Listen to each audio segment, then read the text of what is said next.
भाई साहब अभी अभी एक्सट्रैक्शन 2 देख कर आए हूँ, अलग ही लेवल का जोश है, साइड के बाल भी उतरवा दिए। हाँ है ना। तो आज हम पढ़ने वाले लेक्चर नंबर 6। पहले बताता हूँ आज के वीडियो में होने क्या वाला है। आज के वीडियो में हम सबसे ज्यादा जो फेमस सवाल जो जेई में पूछे गए हैं, जेई मेन में खासकर जो पूछे गए हैं, उन सारे सवालों के कॉन्सेप्ट्स को हम सीखने वाले हैं क्वेश्चंस के रूप में। मतलब आपको मैं कॉन्सेप्ट क्वेश्चंस के द्वारा समझाऊंगा, और जो कि बहुत फेमस कॉन्सेप्ट्स हैं, इनको समझना आपको जरूरी है।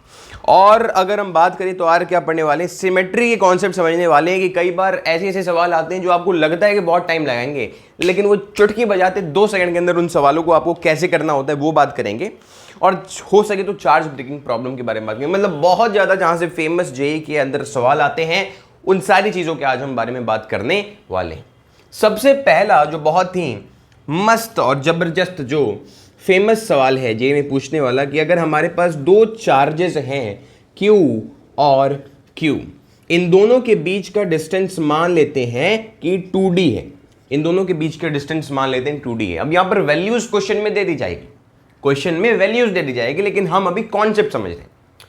तो इन दोनों के परपेंडिकुलर बाइसेक्टर पर एक और चार्ज रखा हुआ है। हमने बोला परपेंडिकुलर बाइसेक्टर क्या होता है, हमने बोला ये होता है परपेंडिकुलर बाइसेक्टर। मतलब जो इन दोनों के डिस्टेंस को परपेंडिकुलरली बाइसेक्ट करते, परपेंडिकुलर यानी 90 डिग्री पर बनाकर आधा आधा काट दे, उसको हम कहते हैं परपेंडिकुलर बाइसेक्टर। तो यहां से x डिस्टेंस पर एक और चार्ज Q0 रखा हुआ है, एक और चार्ज Q0 रखा हुआ है। तो आपको यह बताना है कि Q0 के ऊपर नेट फोर्स कैसा लग रहा होगा। आपको यह बताना है कि Q0 के ऊपर नेट फोर्स कैसा लग रहा है। तो आइए शुरू करते हैं यार। सबसे पहली बात तो ये जो Q चार्ज है वो इस Q0 पर फोर्स लगाएगा, वो फोर्स इधर जाएगी, हाँ या ना। और ये जो Q है वो इसके ऊपर फोर्स लगाएगा और वो फोर्स इधर जाएगी, हाँ या ना। तो ये दोनों फोर्सेस हैं। अब एक बहुत ही भोले भाले बच्चे ने कहा कि अच्छा हमें नेट फोर्स बताना है, यानी फोर्स का समेशन कर देना है, यानी हम दोनों ही फोर्सेस को जोड़ देंगे, 2F हमारा आंसर हो गया। लेकिन फिर आपको मैं याद दिला दूं कि यहां पर फोर्स एक वेक्टर क्वांटिटी है, और वेक्टर क्वांटिटी का समेशन आप सिंपली नहीं कर सकते। आपको काफी सारे चीजों का ध्यान रखना होता है। जैसे कि सबसे बड़ी चीज है अब इसका डायरेक्शन यानी इसका एंगल दूसरे हैं, तो इसका रिजल्टेंट कहीं और आएगा। तो मैं थोड़ा सा आपको एक चीज आपको क्लियर करवाना चाहता हूं। वेक्टर्स में आपने पूछा होगा, पढ़ा होगा कि जब भी मान लीजिए 2 वेक्टर का जो मैग्नीट्यूड है वो बराबर होता है, मान लेते हैं वो कोई P है, हाँ या ना। तो जब उन दोनों वेक्टर के बीच का एंगल अगर 60 डिग्री होता है, तो जो रिजल्टेंट आता है वो होता है √3 टाइम्स ऑफ P। जब उन दोनों के बीच का एंगल 90 डिग्री आता है तो रिजल्टेंट आता है √2 टाइम्स P।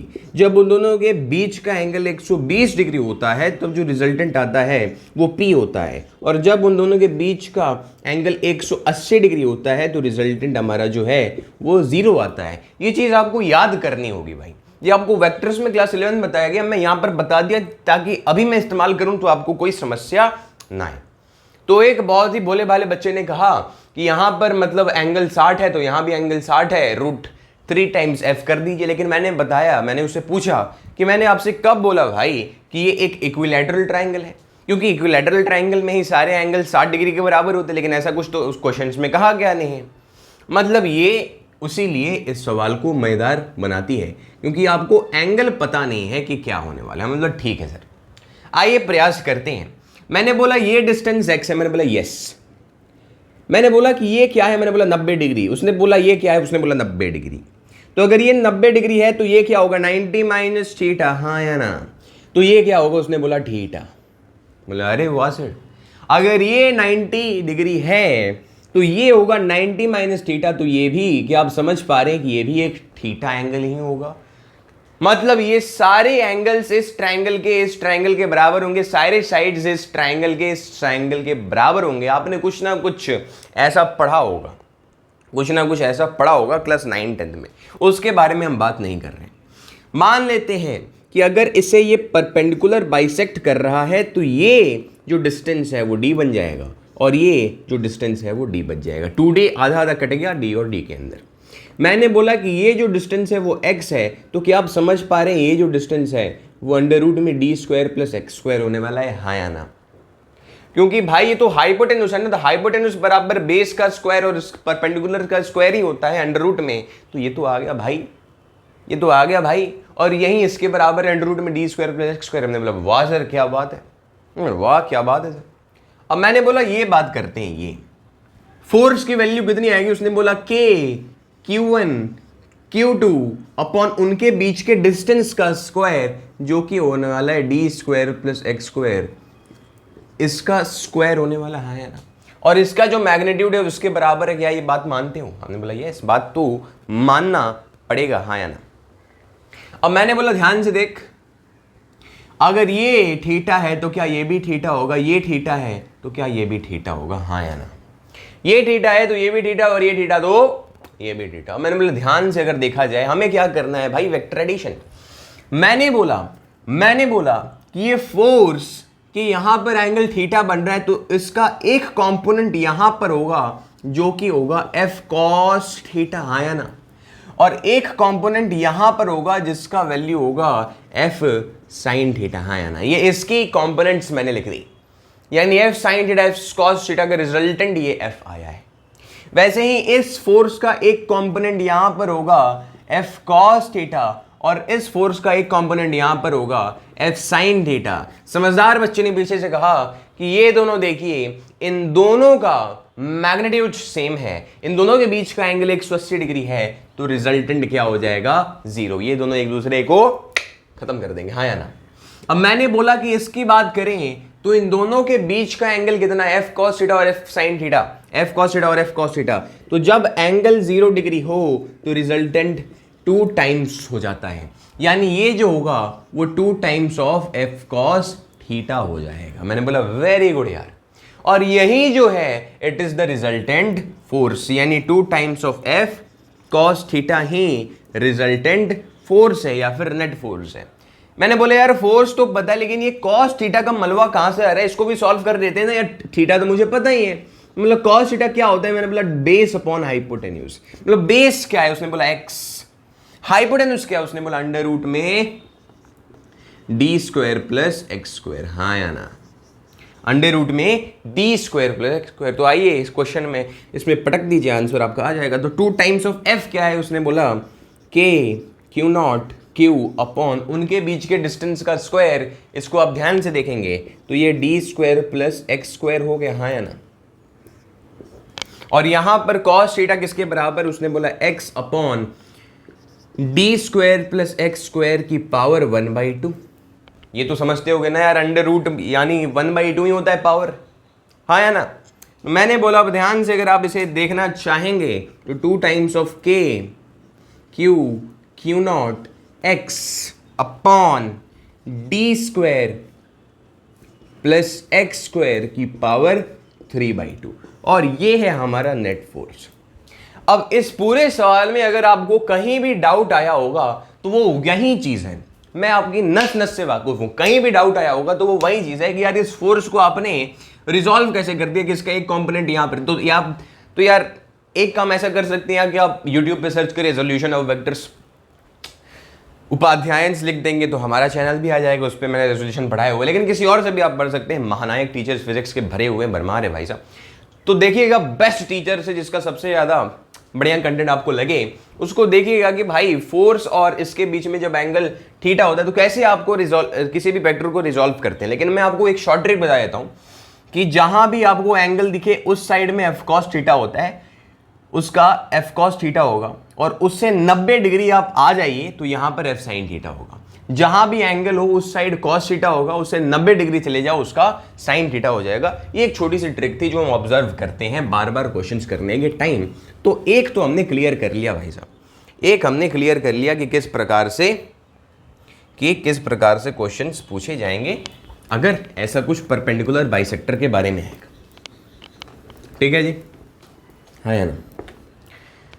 तो इसी के ऊपर 2013 में जेईई मेंस में यही कॉन्सेप्ट के ऊपर सवाल आया था, और वो आप क्वेश्चन जरूर ट्राई करिए अगर आपके पास PYQs। ठीक है जी, हाँ या ना। अब एक बढ़िया सवाल करते हैं कि find force on charge place at corner. हमारे पास 4 चार्जेस हैं, स्क्वायर के कॉर्नर्स पे रख दिए गए, हाँ या ना। स्क्वायर्स के कॉर्नर पर हमारे पास 4 चार्जेस रख दिए गए हैं, तो आपको ये बताना है कि इसके ऊपर कितना फोर्स लग रहा होगा, नेट फोर्स बताना है। तो यार बहुत आसान है, इस प्रकार के सवाल आपको चुटकी में करने, बहुत मैं बहुत ज़्यादा इसको वेट देकर नहीं करूँगा, लाइटली करेंगे इसे। मैंने बोला यार ये और ये, इन दोनों के बीच का डिस्टेंस मैं ए मान लेता हूँ, हाँ या ना। तो स्क्वायर के अंदर सारे साइड्स बराबर होंगे, बहुत लाइटली करना है, भारी बना के नहीं करना है इस क्वेश्चन को। मैंने बोला इसके ऊपर कौन सा फोर्स लगेगा, उसने बोला एफ लगेगा। एफ क्या होगा, उसने बोला के क्यू स्क्वायर अपॉन ए स्क्वायर, हाँ या ना, हाँ या ना। उसने बोला ये इसके ऊपर फोर्स लगाएगा, इधर की तरफ जाएगा, ये भी एफ ई के बराबर होगा, मानते हो, हाँ या ना, कि Q square upon x square.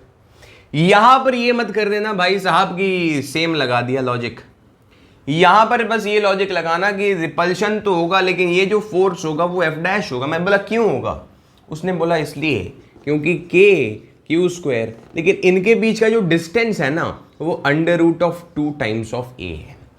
पिछला ने कहा कि ये कैसे आप कह रहे हैं, मैंने बोला ध्यान से देख, ये ए है और ये ए है, ये हाइपोटेन्यूस है, तो हाइपोटेन्यूस किसके बराबर होता है, ए स्क्वायर प्लस ए स्क्वायर, यानी 2a स्क्वायर, अंडर रूट करोगे तो √2 ऑफ, हाँ या ना। तो उसी प्रकार से ये जो डायगोनल है वो √2 टाइम्स ऑफ ए बना, तो डिस्टेंस का स्क्वायर हम करते हैं, हाँ या ना। अब मैंने बोला ध्यान से अगर आप देखेंगे तो ये एक फोर्स है और ये एक फोर्स है, दोनों फोर्सेस का मैग्नीट्यूड सेम है और इन दोनों के बीच में एंगल जो बन रहा है वो 90 डिग्री, तो रिजल्टेंट फोर्स आएगा और उस रिजल्टेंट फोर्स की जो वैल्यू होगी, वो जो रिजल्टेंट फोर्स की वैल्यू होगी वो √2 टाइम्स ऑफ एफ होगी, हाँ या ना, मानते हो या नहीं।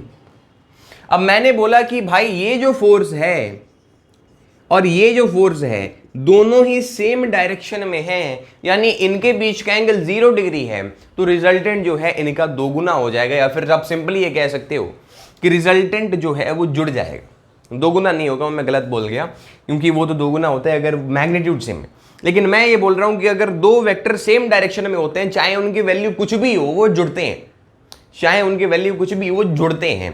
तो बेसिकली नेट जो फोर्स आएगा वो कुछ ऐसा होगा कि √2 टाइम्स ऑफ एफ प्लस में के क्यू स्क्वायर अपॉन √2a का होल स्क्वायर। अब मैंने बोला कि भाई इसकी वैल्यू पटक दें यहाँ पर, तो के Q square by A square plus में के Q square by 2a square, मतलब ये के क्यू स्क्वायर 1 और आधा, समझ रहे हो, 1 और आधा। अब इसको आप बाहर में ले लीजिए, तो के Q square by A square मैंने बाहर में ले लिया, तो √2 प्लस 1/2, और ये जो है ये हमारा नेट फोर्स आ रहा है, ये जो है वो हमारा नेट फोर्स आ रहा है। क्या ये बात आप समझते हो, क्या ये बात आप समझते हैं, हाँ या ना। आइए एक सिमेट्री के ऊपर का सवाल करते हैं, एक सिमेट्री के ऊपर का सवाल करते हैं। सवाल कुछ ऐसा है कि आपको एक कॉन्सेप्ट ऑफ सिमेट्री यहां पे हम समझने वाले, ठीक है।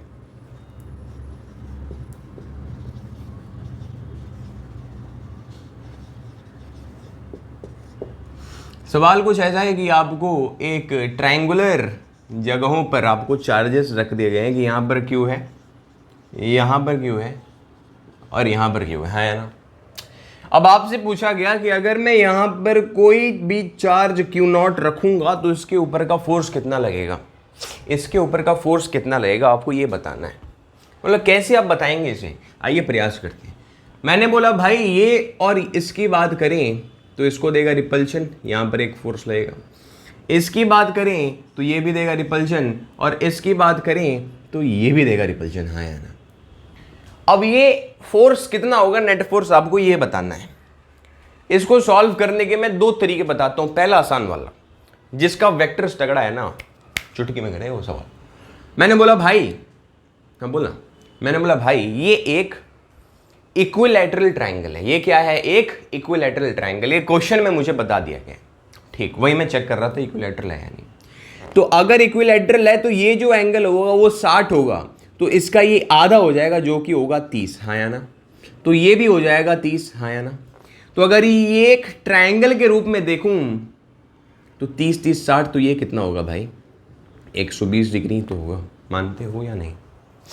120 डिग्री तो होगा, मानते हो या नहीं? ये बोला सब मानते तो है। अब मैंने बोला अगर ये 120 डिग्री है तो क्या ये भी मानते हो कि ये भी 120 डिग्री होगा, हाँ या ना? भाई ये भी 120 डिग्री होगा, मानते हो? बोला हम मानते तो हैं। कैसे? तो आइए चेक कर लीजिए यार, अगर ये 30 तो ये वाला 120, ये 30 तो ये वाला 120, हाँ या ना? तो ये 120 ये 120 तो ये 60 यानी ये भी 120।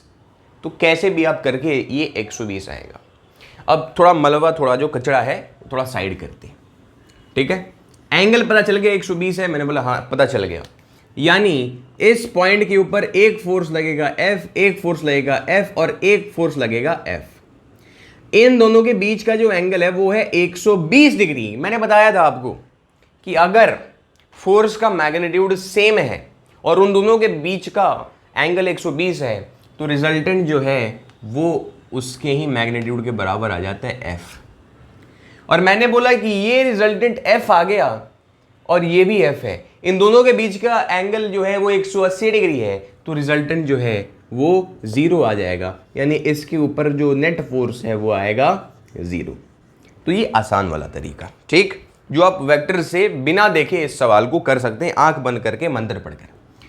अब थोड़ा सा बढ़िया तरीके से इसको सॉल्व किया जाए, जेन्युइन तरीके से, हाँ या ना? जेन्युइन तरीका वो नहीं है क्या चाचा जान? नहीं, वो भी जेन्युइन तरीका है, लेकिन थोड़ा सा, हाँ या ना? जिसको वेक्टर्स भाई साहब समझ में नहीं आ रहा है, वो चाहता है ये समझना कि इसका मैग्नीट्यूड सेम कैसे हुआ, तो वो भी जरूरी है। आप ये भी सीखिए, जिसको समझ में आ गया वो भी, नहीं भी वो भी। तो यहाँ पर Q0 चार्ज है, ये फोर्स लगेगा, ये फोर्स लगेगा, ये फोर्स लगेगा, हाँ या ना? अब ध्यान से देखना भाई, ध्यान से देखना,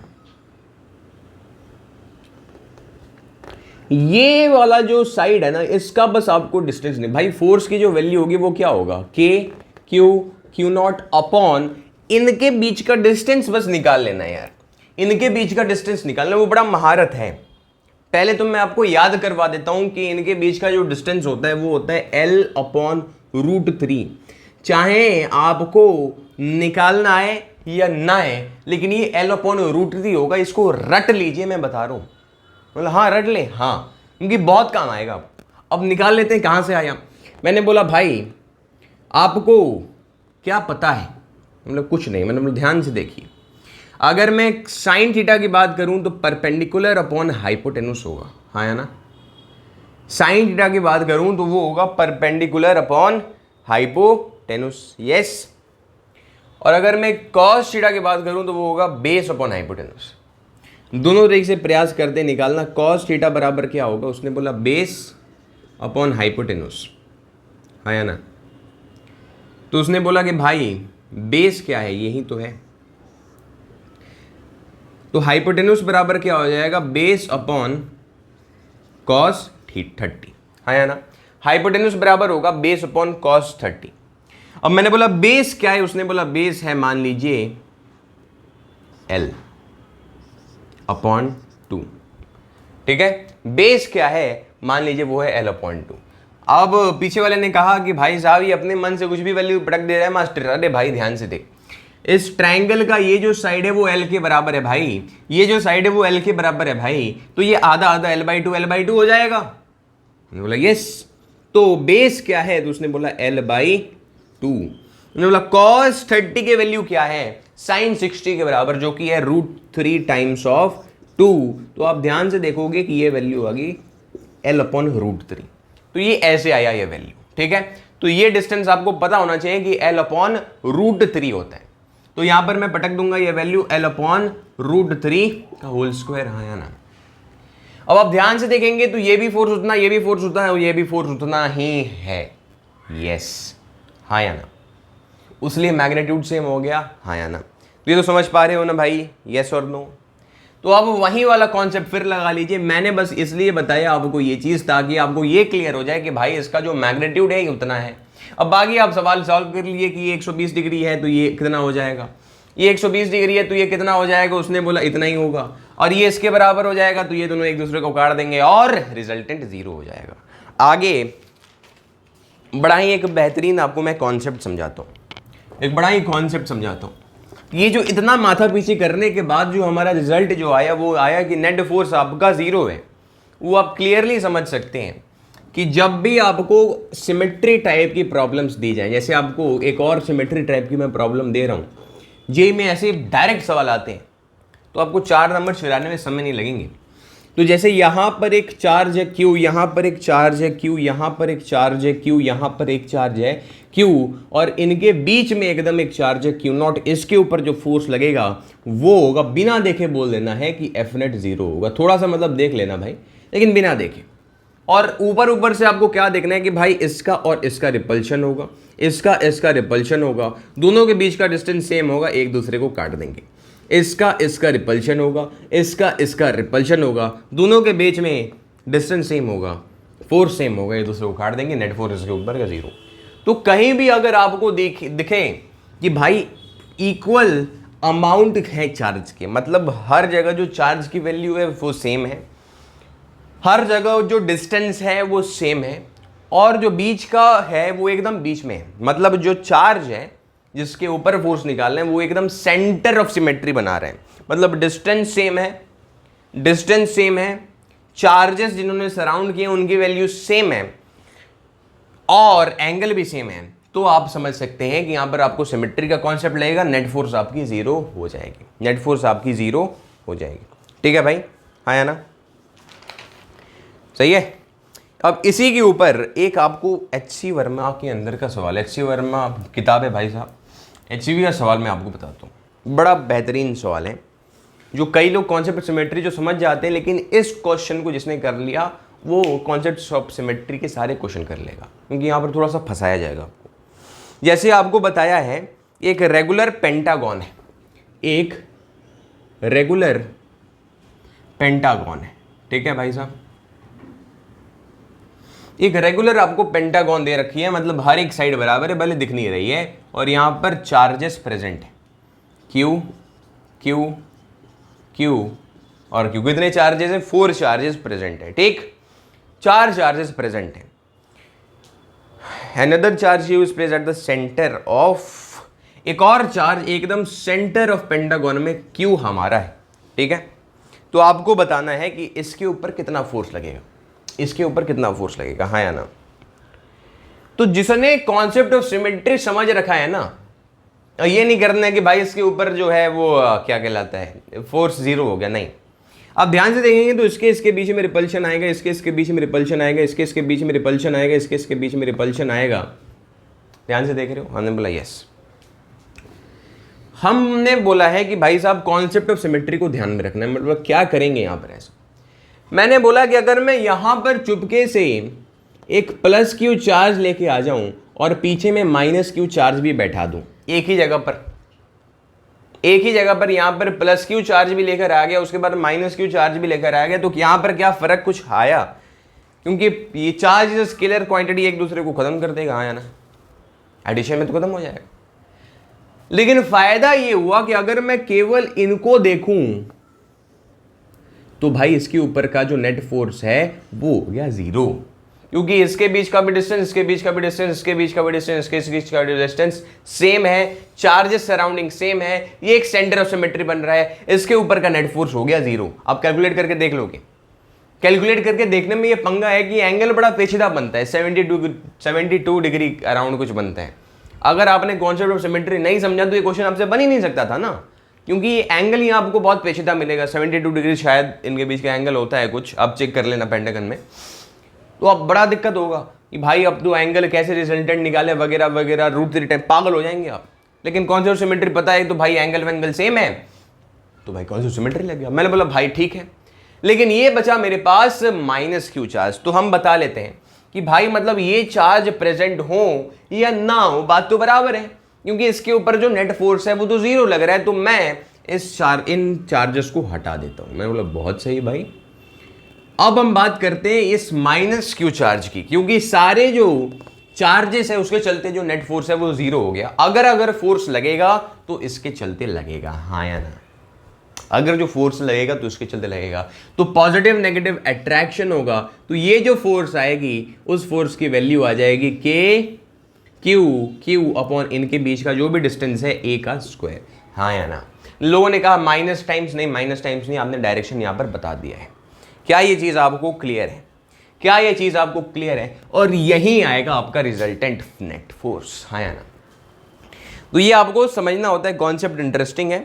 और अगले लेक्चर में हम चार्ज ब्रेकिंग प्रॉब्लम के बारे में डिस्कस करेंगे, इक्विलिब्रियम के बारे में डिस्कस करेंगे। इक्विलिब्रियम जैसे कोई सस्पेंडेड ऑब्जेक्ट है, किसी चीज़ को हमने ऐसे स्ट्रिंग में टांग रखा है, ठीक है, पेंडुलम की तरह, तो उसका इक्विलिब्रियम दो चार्जेस, मतलब मैं समझा रहा हूँ ये कि इस प्रकार से दो चार्जेस को हमने रख रखा है, चार्ज्ड पार्टिकल्स को, तो ये Q है और ये Q है, तो एक दूसरे के ऊपर रिपल्शन लगाएगा, ये फोर्स लगा रहा होगा। और यहाँ पर यहाँ से थीटा एंगल है, तो ये जो एंगल है ये भी थीटा हो जाएगा। यहाँ पर अगर टेंशन फोर्स होगा तो ये हो जाएगा T cos थीटा, और T cos थीटा का एक कंपोनेंट यहाँ पर जाएगा जो कि होगा T sin थीटा। उसी प्रकार से ये होगा इलेक्ट्रोस्टैटिक फोर्स। तो अगर इसको बैलेंस आउट करना है तो इलेक्ट्रोस्टैटिक फोर्स जो है वो T sin थीटा के बराबर होना चाहिए, और T cos थीटा जो है वो नीचे में एक धरती खींच रही होगी जो कि होगा mg is equals to T cos theta.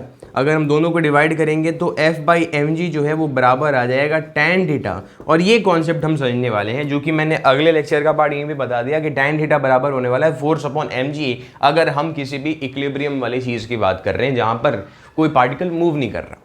तो अगले वीडियो में हम चार्ज ब्रेकिंग प्रॉब्लम, इक्विलिब्रियम के बारे में बात करेंगे, और उसके अगले लेक्चर से हम बात करने वाले हैं कि भाई साहब पॉइंट चार्ज की तो बात कर ली कि दो पॉइंट चार्ज के बीच में कितना फोर्स लग रहा है, लेकिन अगर मुझे निकालना है कि अगर मेरे पास ये एक रॉड है और एक पॉइंट चार्ज है, इनके बीच में कितना फोर्स लगेगा। आपने बोला कि वही तो होगा कूलम्ब वाला, नहीं, क्योंकि कूलम्ब का जो लॉ है वो केवल पॉइंट चार्जेस के लिए डिफाइंड है। अगर आप एक रॉड लेकर आ जाए तो इसके लिए आपको छोटे छोटे फोर्सेस को हर एक पॉइंट चार्ज पर जितना फोर्स लग रहा होगा लेकर आपको जोड़ना होगा, यानी इंटीग्रेशन की मदद लगेगी। तो हल्का सा अगर आप इंटीग्रेशन पढ़ लें तो आपको फायदा करेगा जरूर, ठीक है। वैसे में इंटीग्रेशन का कॉन्सेप्ट जो है हमारे लेक्चर पे अपलोडेड है, आप वीडियो चेक कर सकते हैं, सर्च करिएगा integration Upadhyay education, most probably आपको मिल जाएगा, ठीक है। तो मिलते हैं अगले क्लास में, टिल देन मचाते रहिए, पढ़ते रहिए।